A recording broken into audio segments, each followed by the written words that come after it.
অনেকে আছে দেখবেন সবার সাথে খুব মিষ্টি আলাপ, বন্ধু বান্ধবের সাথে ভালো আচরণ, বাজারে গেলে ভালো আচরণ, স্কুলে ভালো আচরণ, ঘরে ঢুকলেই মায়ের গালি দেয়, আছে না নাই? বাপের গালি দেয়, আছে না নাই? ফ্যান্সি ডিলের টাকার জন্য মারে লাথি মেরা ঘর থেকে বের করে দেয়, এরকম ডাকাত আছে না নাই?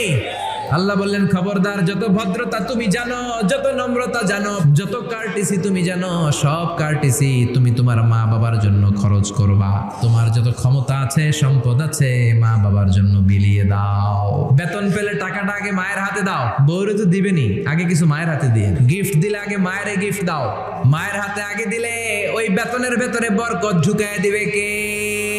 আল্লাহ বললেন খবরদার, আমি আল্লাহর দুইটা ফয়সালা, প্রথম ফয়সালা ইবাদত হবে একজনের, তিনি কে?